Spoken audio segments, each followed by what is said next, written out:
বাহাদুর গাড়ি চালানো শুরু করলো। শাহবাগ দিয়ে এসে কলা বাগানে আসতেই জ্যামে আটকে পড়লো গাড়ি। এজন বিরক্ত হলো। আকস্মিক গাড়ির জানালা দিয়ে বাইরে তাকাতেই দেখতে পেল মাহিকে। ভুরু কুঁচকে আসলো তার। মাহি একা না, মাহির একটা ছেলে বাইকে বসে আছে জ্যামের উল্টো পথে। কে এই ছেলে? একদম জড়িয়ে ধরে আছে, একদম খুব ঘনিষ্ঠ কেউ। ছেলেটা দেখতে শুনতে তো যথেষ্ট হ্যান্ডসাম। এই জন্য নিজের ফোনটা দিয়ে ওদের একটা ছবি তুলে নিল। জ্যাম ছাড়তেই মাহিদের বাইক চলে গেল। এজন বাহাদুরের দিকে ছবিটা দিয়ে বলো, চিনিস এই লোকটাকে? বাহাদুর দেখলো জুম করে ছবিটা। হ্যাঁ চিনি তো। কে এই লোক? CID officer Shawon Mirza. CID উনি? হুম, বেশ নাম ডাক্তার। ওর সাথে নূরজাহানের কী সম্পর্ক সেটা বলতে পারবো না, খোঁজ নিয়ে জানাতো। আচ্ছা জানাবনি। এজন বেশ চিন্তায় পড়ে গেল। সামনের দিকে তাকাতেই দেখলো জ্যাম ছেড়ে গেছে। বাদুর গাড়ি স্টার্ট দিল। এজন ফোনটা পকেটে ভরতে গিয়ে দেখলো ফোনে একটা নোটিফিকেশন এসেছে। নম্বরটা অস্ট্রেলিয়ার, খুবই পরিচিত। বাংলাদেশে আসার পর আজই আসলো প্রথম মেসেজ। মেসেজে লেখা আছে, তাকে খোঁজার একটা ক্লু পাওয়া গেছে। সে বাংলাদেশে আছে আর সে ঢাকাতে আছে। তার ছবি পাঠাচ্ছি, দেখে নিও। মেসেজটা পড়ার সাথে সাথে একটা ছবি আসলো, কিন্তু সেই মুহূর্তে ফোনের ডাটা শেষ হয়ে যাওয়ায় ছবিটার দেখা হলো না। এজন বাহাদুরকে জিজ্ঞেস করলো, তোর ফোনে ডাটা আছে? না, কেন? যেহেতু নেই তাহলে বলে মুখ ব্যথা করে লাভ নেই। ভালো লাগছে না, বাসায় দিয়ে আয়। শাপওয়ান মাহিকে নিয়ে তার অ্যাপার্টমেন্টে চলে আসলো। এখানে মাহি একাই থাকে। যখন দরকার হয় তখন বোনের কাছে তো কখনো বাড়িতে চলে যায়।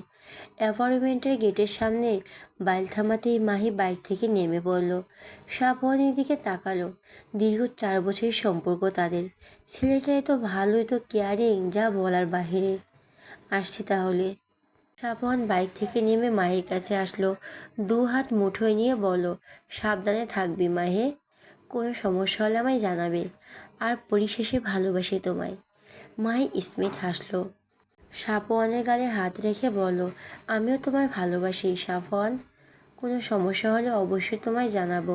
সাবধানে বাসায় ফিরো। আর ফিরে ফিরে ফোন দিয়ে মেস জানাবো ম্যাডাম। মাহি হাসলো। তারপর শাপওয়ানকে জড়িয়ে ধরল।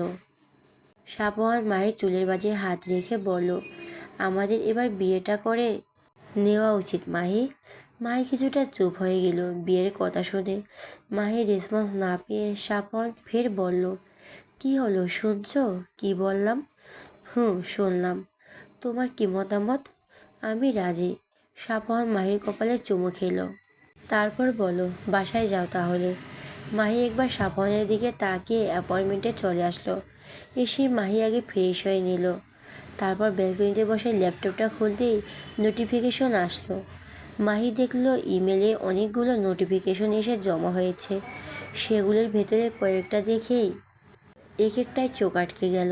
সেখানে বড় বড় করে লেখা আছে, সাবধানে থাকবেন, বিপদ আপনার চারপাশে কিলবিল করছে, সো বি কেয়ারফুল। ইমেল আইডিটা অচেনা। আজই প্রথম এই লেখা পাঠানো হয়েছে। মাই কিছুক্ষণ চুপ থেকে ল্যাপটপটা পাশে রেখে উঠে দাঁড়িয়ে কাউকে ফোন দিল। এই জোয়ান বিকেলে দেখে বাড়ি ফিরে সোজা নিজের রুমে গেল। কারোর সাথে কোনো কথা বলেনি এই জোয়ান। রুমে ঢুকতেই দরজা আটকে দিয়েছে। সলিমান আর ইব্রাহিম রাস্তা দিয়ে হাঁটছে আর দোকানগুলোতে জিজ্ঞেস করছে কোনো অসুবিধে হচ্ছে কি না। আর ভয়ভীতি দেখায় যদি বিচার দেয় তাহলে নাকি জানে মেরে ফেলবে। সলমান কথাটা শুনে রাগে চোখ মুখ লাল হয়ে গেল। নাম জানেন সে কে? বল্টু। ফিউচারে আর আসবে না কেউ চাঁদা নিতে, তার দায়িত্ব আমি নিলাম। সলেমান ইব্রাহিমের দিকে তাকিয়ে বলো। ইব্রাহিম পকেট থেকে ফোনটা বের করে ইয়াসিনকে ফোন করে বলে বল্টু নামে ছেলেটাকে ধরে ক্লাবে নিয়ে আসতে বলল। ইয়াসিনের সাথে কথা বলার মাঝেই ইব্রাহিম দেখল সলেমান কিছুটা এগিয়ে গিয়েছে। ইব্রাহিম ফোনটা কেটে হাঁটা ধরতেই আকস্মিক পেছন থেকে এক ডাক শুনে চমকে গেল। পুরুষলিয়া গলায় কেউ উর্মি বলে কাউকে ডাকছে। উর্মি? সলেমানের বইয়ের বান্ধবীটার নামও উর্মি না? মেয়েটা কি ঢাকা এসেছে? ইব্রাহিম চকিতে ঘাড় ঘুরিয়ে তাকালো। দেখলো এক ছেলে অন্য একটা মেয়েকে উর্মি বলে ডাকছে। ইব্রাহিম তপ্ত শ্বাস পেল। আশ্চর্য হলো নিজের করা কর্মকাণ্ডে। মেয়েটার নাম শুনতেই অমন দাঁড়িয়ে গেল কেন সে? ইব্রাহিম সকল চিন্তাগুলো একসাথে ডাস্টবিনে ফেলে হাঁটা ধরল। ইয়াসিন ঠিক সন্ধ্যা 7টার দিকে বল্টু নেমে ছেলেটাকে খুঁজে নিয়ে এসেছে ক্লাবে। চেয়ারে বাঁধা হয়েছে।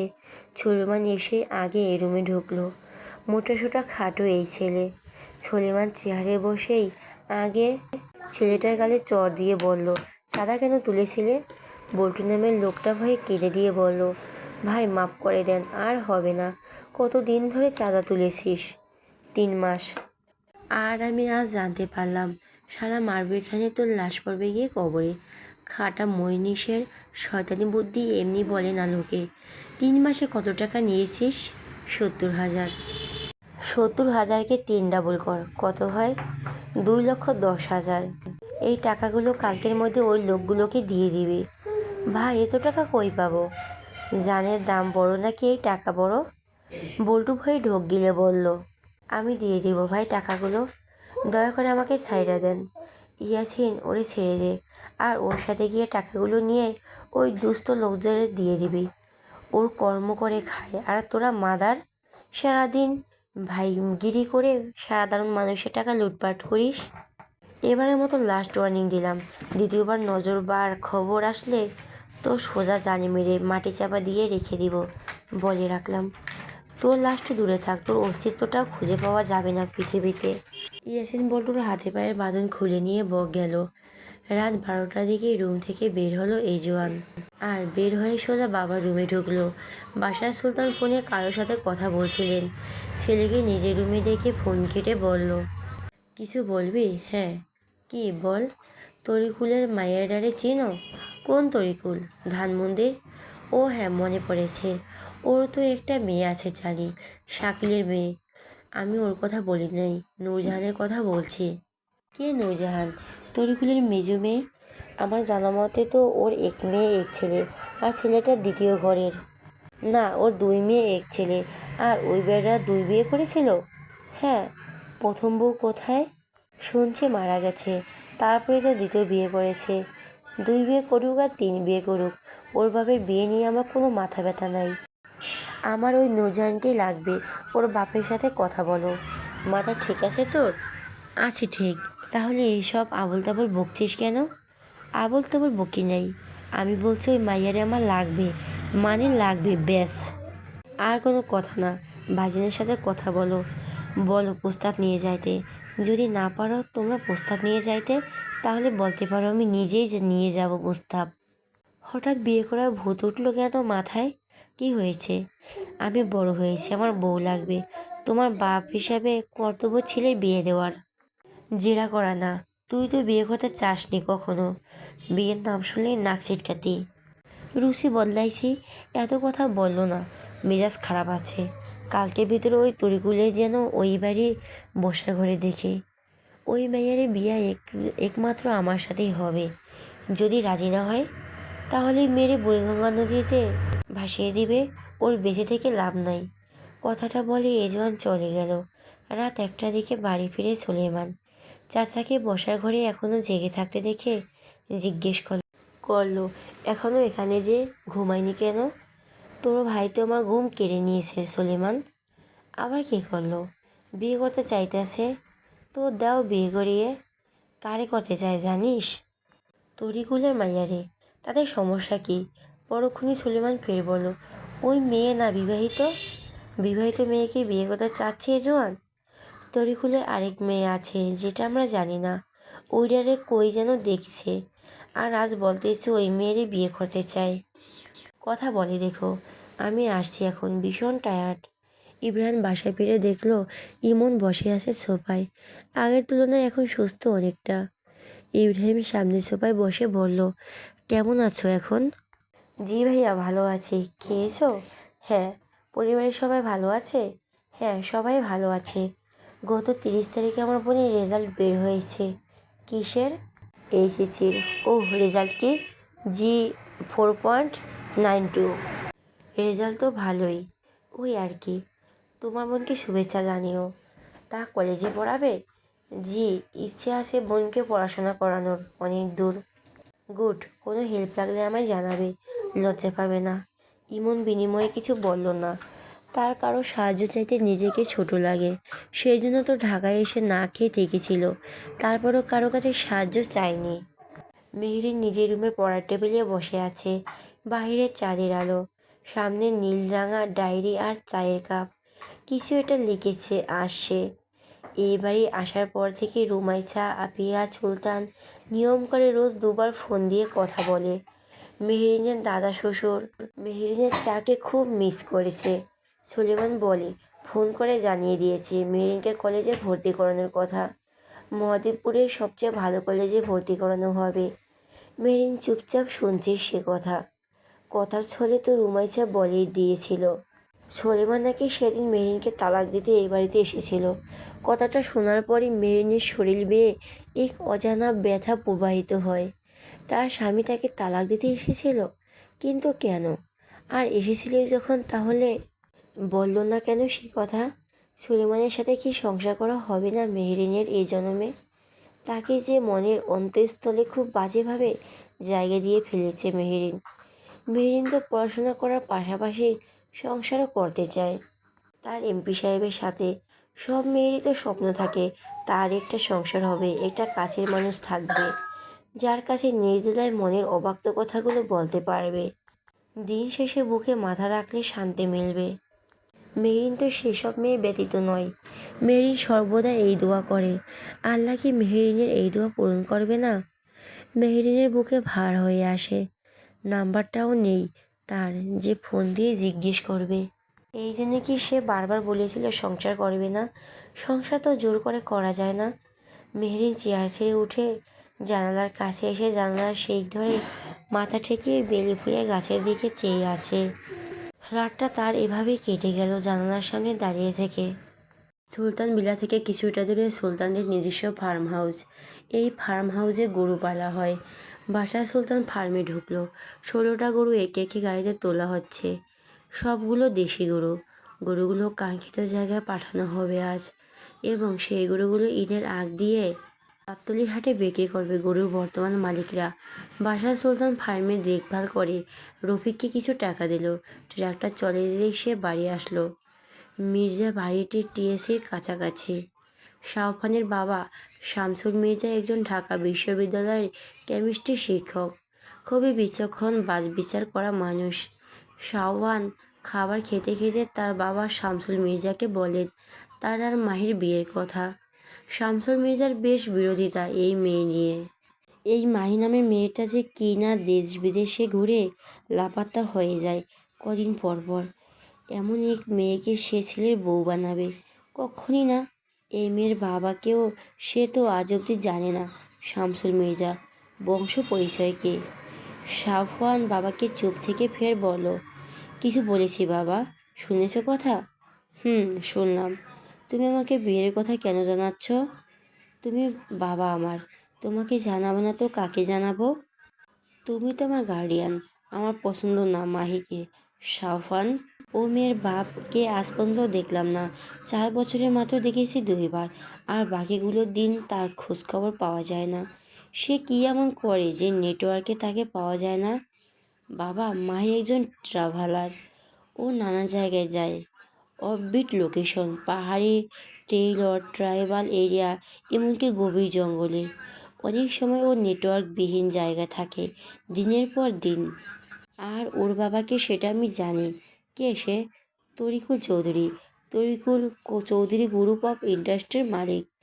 মাহি যারই মেয়ে হোক শাওফান, এমন মেয়েকে আমি আমার ছেলের বউ বানাবো। বিয়ের পরও এ মেয়ে হুটহাট করে যেখানে সেখানে চলে যাবে। দেখ শাওফান, মাহিকে আমার সুবিধার মনে হয় না। কী শুরু করলে বাবা? বিয়েটা করব আমি, সংসার করব আমি। আমার সমস্যা না থাকলে তুমি কেন আপত্তি করছো এতে? মাহি দেশ বিদেশে কেন, পুরো দুনিয়া ঘুরতে চাইলে ঘুরবে। I have no problem. তাহলে আমাকে কেন জানাচ্ছিস বিয়ের কথা? নিজেরাই করে ফেল গিয়ে। ভালোবাসা ভালো, কিন্তু অন্ধ ভালোবাসা ভালো না। শামসুল মির্জা বেশ রুষ্ট হয়ে চলে গেলেন। শাওফান তপ্ত শ্বাস ফেলে। শামসুল মির্জার ঘরোয়া মেয়ে পছন্দ, যে পুতুলের মতো নরম নম্রভাবে স্বামীর সংসার করবে। কিন্তু মাহি তো সেরকমটা না। আর এতেই তার বিরোধিতা। স্বপন খাবারটা খেয়ে চলে গেল অফিসে। দুপুরের দিকে তরিকুল চৌধুরী আসলেন সুলতান ভিলায়। লোক পাঠিয়েছে বাসার সুলতান এখন বসার ঘরে বসে আছে। সামনে আছে বসা বাসার সুলতান। এজন নিজের রুমে ফোনে কথা বলছে বাহাদুরের সাথে। বাহাদুর ফোনের ওপাশ থেকে বলেছে স্বপনের সাথে নূরজাহানের 4 বছরের সম্পর্ক।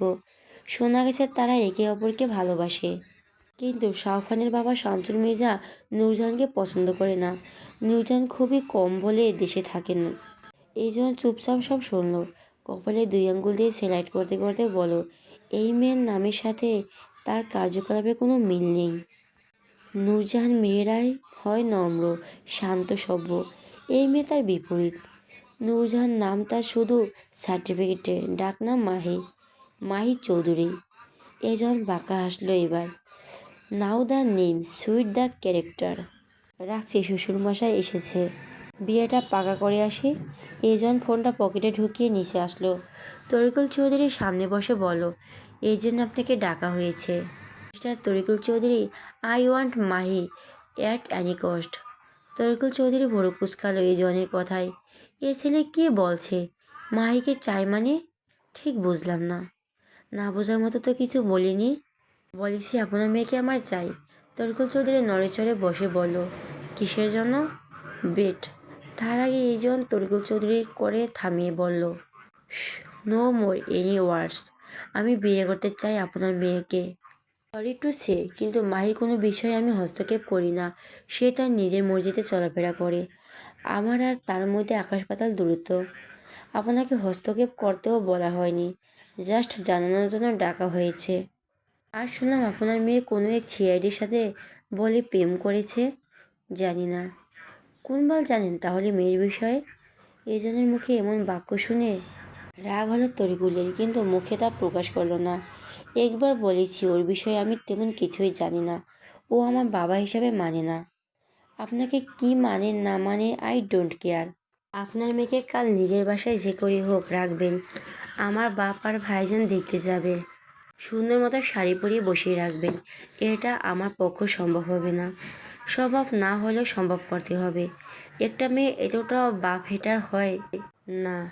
মনে মনে ঠিকই মহব্বত আছে, কোনো মহব্বত টহব্বত নেই, শরীর ভরা কারেন্ট। এই জন্য সামনে থাকা ফুলদানিতে লাথি মেরে বলল, এই চুপ। মেয়ে তোর, কারেন্ট কী শব্দ? এসব বললে বলবো আমি তোর মেয়েকে, তুই কেন বললি? এজনের মুখে তৈতকারি শুনে তরিকুল চৌধুরী এবার বসা থেকে উঠে দাঁড়ালো। আমি আসছি। যাচ্ছিস যা, কাল যেন দুপুরে তোর বাড়ি গিয়ে তোর মেয়েকে পাই। তা না হলে তোর বাড়িতে তোকে পুঁতে রেখে আসবো। হাত আমার ভীষণ পাকা এসবে। তরিকুল চৌধুরী চলে গেল। বাসায় সুলতান এতক্ষণে চুপচাপ ছিলেন, এবার কিছু বলে ওঠেন। বুঝলাম না কি হয়েছে কি তোর?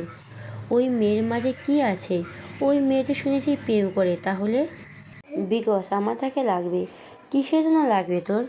5 বছরের বাচ্চা নও যে বুঝো না বউ কিসের জন্য লাগে।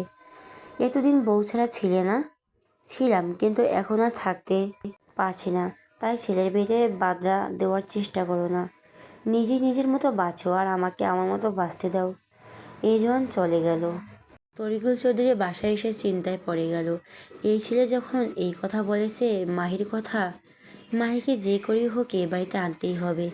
কিন্তু তরিকুল চৌধুরী তো বলতে পারবে না, তার ফোনই তো রিসিভ করবে না। সেই জন্য বড় মেয়েকে ফোন করলো। মোহনা বসে বসে আপেল খাচ্ছিল। প্রেগনেন্সির 9 মাস মোহনার। এই সময় বাবার ফোন পেয়ে কিছুটা মুখের ভঙ্গিমা চেঞ্জ হলো। ফোন রিসিভ করবে কি করবে না এ নিয়ে দ্রোতনায় ভাবলো। প্রথম ফোন কেটে গেল। দ্বিতীয় কল আসতেই ফোন রিসিভ করলো মোহনা। ফোনটা কানে নিয়েই রুক্ষ গলায় বলল, কিসের জন্য ফোন দিয়েছেন? দরকারি ফোন দেওয়া হয়েছে। আমার সাথে কি দরকার আপনার? কাল একবার মাইকে নিয়ে আসতে পারবি এ বাসায়? কেন? দরকার আছে। না করিস না। সরি, যেতে পারবো না, রাখছি। শোন, তোর মায়ের বিষয় নিয়ে কিছু আলোচনা ছিল। হুট করে বাবা নামক পিশাচের মুখে মায়ের বিষয় নিয়ে কথা শুনে অনেকটাই অবাক হলো। কিসের আলোচনা? আসলেই তো বলতে পারবো, ফোনে বলা যাবে না এত কথা। কখন আসতে হবে? দুপুরের আগ দিয়ে চলে আসিস মাহিকে নিয়ে। চেষ্টা করব, রাখছি। মোহনা ফোনটা কেটে মাহিকে কল করলো। মাহি রুমে শুয়েছিল। অসময়ে বোনের ফোন পেয়ে ফোনটা রিসিভ করে জিজ্ঞেস করলো, সব ঠিক আছে তো আপু? ও বাড়ি থেকে উনি ফোন করেছিল। উনি বলতে কে? মাহি তা বেশ ভালো করেই জানে। কি বলল? কাল ও বাড়িতে যেতে বলো। কিন্তু কেন? মায়ের ব্যাপারে কিছু বলতে চাই। ভুরু কুঁচকে আসলো মাহির। মায়ের ব্যাপারে কি বলবে? কি বলবে বলেনি এখনো। কাল যেতে বলেছে দুপুরের দিকে। ও বাড়ি তোকে আর আমাকে। তোর এই অবস্থায় যাওয়ার দরকার নেই, আমি যাব। যাই না আমি? না বলেছি আপু। না জানি মায়ের কথা বলে কি করতে চাইছে। তোর কোনো রিস্ক আমি নিতে চাই না, রাখছি। মাই ফোন কেটে দিল। সুলেমানের কাছে খবর এসেছে আগামী 12ই জুলাই চট্টগ্রামের। সুলেমান তখন নীরবতা হয়ে ফোনে স্ক্রল করছিল। ইব্রাহিম চেয়ার টেনে বসে বলল, খবরটা শুনেছিস? শুনেছি। তোর কি মতামত এখানে? নাথিং। আমাদের তারপর হলাম সিটি কর্পোরেশনের মেয়র। তুই হলি নেতা। চাচা তখন থেকে পাঠাতে শুরু করলো তোকে। এখন আমি এমপি, তুই মেয়র, চাচা না। চাচার মতো আমি আমার দলের লোকজনকে বিপদে ফেলতে চাই না। ওরা বাঁচলে বাঁচবে আমার জন্য, আর মরলেও মরবে আমার জন্য, অন্য কোনো এলাকার জন্য নয়। হোক না কোনো সেইটা একই দল। বুঝলাম। পরের দিন দুপুরে মাহি আসে চৌধুরী বাড়িতে। তরিকুল চৌধুরী অপেক্ষা ছিল মেয়ের। এসে বসার ঘরে বসে তরিকুল চৌধুরীর চোখে চোখ রেখে জিজ্ঞেস, কি বলার জন্য ডেকেছেন? তরিকুল চৌধুরী দরজার দিকে তাকালো। মাহি তা দেখে বলো, আসেনি, আমি একা এসেছি। বলুন কি বলতে চান? তরিকুল চৌধুরীর পাশ থেকে একটা প্যাকেট বাড়িয়ে দিল। মাহি ভুরু কুঁচকালো। এতে শাড়ি আছে, পরে আয়। শাড়ি? সেটা পরবে, তাও আবার মাহি? ফাজলামো করছেন। মেন পয়েন্টে আসেন। মায়ের ব্যাপারে কি বলতে চান বলুন। আগে পরে তো আয়, তারপর বলছি। মাহি প্যাকেটটা ছুঁড়ে ফেলে দিল ফ্লোরে। এক কথা কানে একবার যায় না, নাকি কানে ময়লা জমে গেছে? কোনটা? আই থিঙ্ক ময়লাটাই জমে আছে তোমার বাবার কানে। পেছনে দরজা দিয়ে ঢুকতে ঢুকতে কথাটা বলল এজওয়ান। মাহি আকস্মিক এমন কণ্ঠ শুনে পেছনে তাকিয়ে দেখলো এজওয়ান আর তার বাবাকে। এজওয়ান সোজা হেঁটে মাহির সামনের সোফায় বসলো। আপনি? এজওয়ান পকেট থেকে গান বের করে পাশে রাখলো। হ্যাঁ আমি। কি চাই এখানে? কেন এসেছেন? এজওয়ান তরিকুল চৌধুরীর দিকে তাকিয়ে বলো, বলেনি আপনি আপনার মেয়েকে? ওকে কোনো ব্যাপার না, আমি বলে দিচ্ছি। তোমার সাথে আমার আজ বিয়ে পাকা হবে। মাহি তড়িৎ মনে উঠে দাঁড়ালো। হোয়াট? আশ্চর্য হবার কিছু নেই, বসো। বাবা কথা বলো। বাসার সুলতান কিছু বলার জন্য মুখ খুলতে চাইলেই মাহি থামিয়ে দিয়ে বলে, মাথায় স্কুল কি সব ঢিলে হয়ে গেছে? আমি বিয়ে করব আপনাকে, মরে গেলেও না। এইজন পাশ থেকে গানটা নিয়ে মাহির দিকে তাক করে বলল, তাহলে তুই মরেই যা। কথাটা বলে গানটা মাহি থেকে সরে গিয়ে তরিকুল চৌধুরীর দিকে চলে গেল। তরিকুল লাফিয়ে বসা থেকে উঠে দাঁড়ালো। কি করছো কি? ঠিক কাজই করেছি, তোর মেয়েকে রাজি করা, তা না হলে তোর মন নিশ্চিত। মাহি রাজি হয়ে যা, তা না হলে কি? তোর বাপকে সোজা উপরে পাঠিয়ে দিব। মাহি বাঁকা হাসলো। আচমকা এই জন্য থেকে গানটা কেড়ে নিয়ে বলল, এই শুভ কাজ আপনার করতে হবে না, আমি মেরে দিচ্ছি। এমনিতে ওনাকে মারার শখ আমার অনেক আগে থেকেই, আপনার মাধ্যমেই না হয় পূরণ করলাম। আকস্মিক কেমন হয় এই জন্য বুঝতে পারিনি। তরিকুল চৌধুরী মৃত্যুর একেবারে সামনে দাঁড়িয়ে আছে। এই জনের জন্য তার তো প্রাণ চলে যায় আজ এই মেয়ের হাতে। নিজের বাপকে মারতে চাস? কিসের বাপ? কেমন বাপ? আপনি বাপ হওয়ার যোগ্যতা রাখেন? পশুর চেয়ে নিকৃষ্ট আপনি। আপনাকে বাঁচিয়ে লজ ছাড়া কারোই লাভ নেই। তারই শেষ করে দেই বরং। কথাটা শেষ করে মেয়ে গানটা একটু সাইডে ঘোরালো। এজন এখনো ভাবলেশীন হয়ে দাঁড়িয়ে।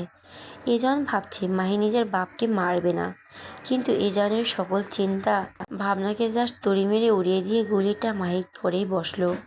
গুলিটা গিয়ে সোজা তরিকুল চৌধুরীর ডান হাতে গিয়ে লাগলো। এজন চমকালো। তরিকুল চৌধুরীর ডান হাত চেপে ধরে বসে পড়ল। হাত দিয়ে রক্ত বের হচ্ছে। বাসার সুলতান এগিয়ে গেলেন, তরিকুলকে ধরলেন। মাহি গানটা এজনের দিকে ছুড়ে দিল। এজন ধরে ফেলল গানটা। মাহি একবার তরিকুলের দিকে তাকিয়ে ফের এজনের দিকে তাকিয়ে বলল, আপনি কি ভেবেছেন একে নিয়ে ব্ল্যাকমেল করে আমায় বিয়ে করবেন? হাউ লেম চিন্তা ভাবনা। আমাকে চিনতে আপনার পুরো জনম লেগে যাবে, তারপর আমাকে চিনতে পারবেন না। আপনার চিন্তা ভাবনা ধরাছোঁয়ার বাহিরে আমি, আর আমাকে পাওয়ার স্বপ্নই থেকে যাবে। বাজি ধরছিস? ধরলাম বাজি। ওকে, চ্যালেঞ্জ করলাম, আগামী 1 সপ্তাহের ভেতরে আমি এই জয়ন্তকে বিয়ে করব। পারলে তুই আটকে দেখাস। I accept this. মায়ের তাচ্ছিল্যের চাহনি নিক্ষেপ হলো। এজন এগিয়ে এসে মায়ের চুলের মুঠো ধরে। মাই কিছু বোঝার আগে মায়ের ঠোঁটে নিজের ঠোঁট ডুবিয়ে দিল। গুনে গুনে 30 সেকেন্ড পর এজন ছেড়ে দিল। বাদশা সুলতান পারছে না নিজেকে কিছু একটা করতে, এমন ছেলের জন্ম দেওয়ার কারণে। একজন রক্তদেহ নিয়ে পড়ে আছে ফ্লোরে, আর ছেলে তার বয়স্ক লোকেদের সামনে চুম্মাচিমি করছে। মাই সারা পেটের আগে থরথর করে কাঁপছে। এই প্রথম কোনো পুরুষের ঠোঁটে ছোঁয়া পেল তার ঠোঁট। 4 বছর সম্পর্কে সাফওয়ানও পারেনি ছুঁতে, আর এই ছেলে এত বড় স্পর্ধা দেখালো। মাহি হাত উঁচু করে চরমারা উদ্যত হলে এজন হাতটা মুচড়ে ধরে মাইকে পেছন দিকে ফিরে কাঁধে থুতনি রেখে ফিসফিস করে বলো, ছিলমিলে কলঙ্কিত করে দিলাম তোকে, বুঝিয়ে দিলাম তুই কেবলই আমার।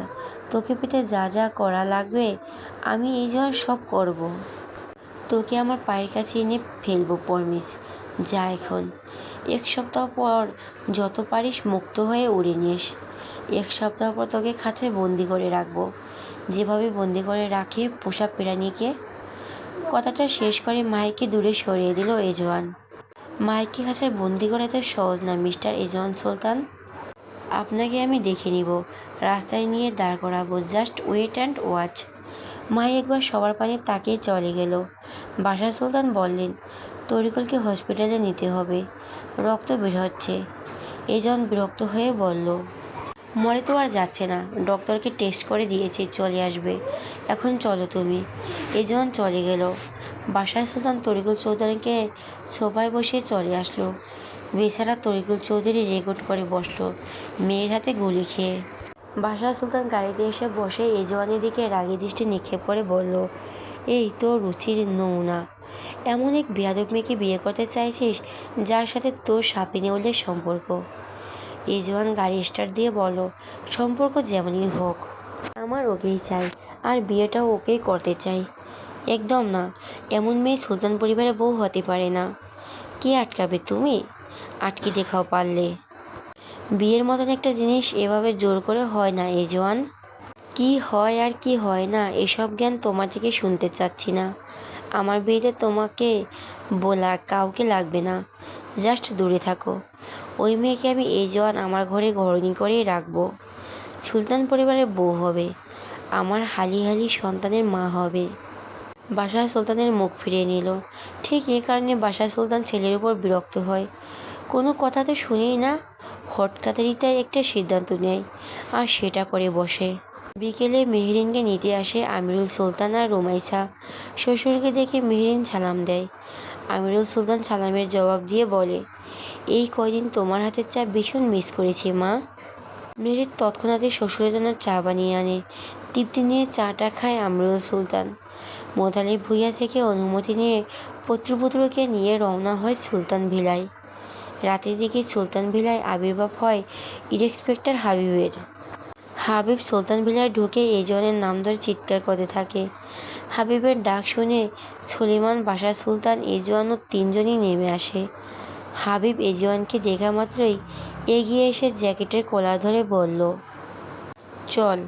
সুলেমান আকস্মিক এমনটা দেখে ভুরু কুঁচকালো। চল মানে? আপনার ভাইয়ের নামে অভিযোগ আছে। কিসের অভিযোগ? মানহানির মামলার। এজওয়ান জিজ্ঞেস করলো, কে করেছে? মাহি চৌধুরী। এজওয়ান ঠিক ভেবেছিল। চলুন তাহলে। বাদশা সুলতান ছেলের হাত টেনে ধরলো। চলুন মানে? মাথা ঠিক আছে তোর? ঠিক আছে। আর ভাইজান চিন্তা করো না, আমি বেরিয়ে আসবো কালই। হাবিব এজওয়ানকে নিয়ে বাড়ি থেকে বের হলো। বাড়ির বাইরে সাংবাদিক দাঁড়িয়ে নিউজ করেছে, এমপি নওরাজ সলিমান সুলতানের চাচাতো ভাই এজওয়ান সুলতানের নামে মানহানির মামলা উঠেছে এবং তাকে এই মুহূর্তে ইন্সপেক্টর হাবিব শেখ তুলে নিয়ে যাচ্ছে। কেউ কেউ এগিয়ে আসছে এজওয়ানের দিকে, জিজ্ঞেস করছে ঘটনাটা কি সত্যি নাকি। এজন প্রতিউত্তরে বলেছে, আগামীকাল কথাটার প্রমাণ পাবেন, কে সত্য বলছে আর কে মিথ্যে বলছে। সুলতান পরিবারের ছেলেরা এমন কাজ করতে পারে না, আপনারা জানেন না সেটা। আর এটা একটা চক্রান্ত।